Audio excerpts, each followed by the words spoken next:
Assalamu alaikum, Brother Ismail. Nice to see you here. What do you have to say about this amazing occasion? First of all, Jazakallah khairan to everybody who's come out here. I think nearly 100,000 here. It's a phenomenal turnout. It shows that the support of the Palestinians is growing. And we make showing that we're making a change in this country.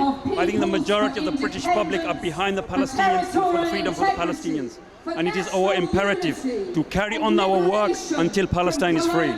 What do you see the difference today to say 4 years ago, 2017? What's the difference today? What are we seeing here?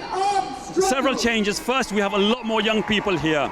And that is very, very encouraging. The second thing we see is there's a mixture of communities here. We have Muslims, non-Muslims, people from all sectors, which wasn't there before, which is really encouraging, and it shows that it can change. We have also got speakers who are coming from diverse background and groups. Major trade union members are here, the heads of trade unions, which is a massive movement in this country. We have got politicians and of course the activists. And all together, I think that combination has a dynamic change for the cause of the Palestinian movement. Today we see, like you said, a group of people, not 10,000, not 20, but 100,000. What message is this sending to our politicians who are representing these people today? Of course, democracy is not working in this country. That's what it shows when the majority of the British public wants a free Palestine and to stop supporting the Zionist Israeli state. Our politicians are not listening to us. And therefore, we have to use the democratic process and put more pressure on our politicians to make sure they represent us and help free Palestine. Now you have some from the Israeli side who will say they have the right to defend themselves. Is this real equality that they're asking for?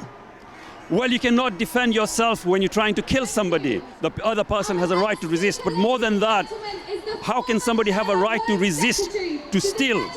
Israel is stealing Palestinian property, and therefore they're after asking for security and resistance. That cannot happen. So the last question I'll say, Brother Ismail, this is a joyous occasion, but we have work to do still. What is your recommendation to the British people on what they need to do next?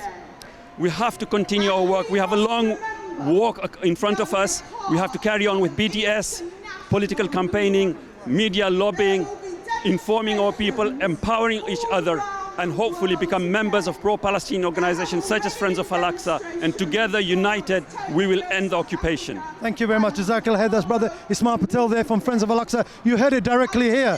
We need to get more active. This is a unique occasion today. Hundreds of thousands of people. Tomorrow, this hundreds of thousands have to make it into millions. And much more, they have to be active, stand up and be counted.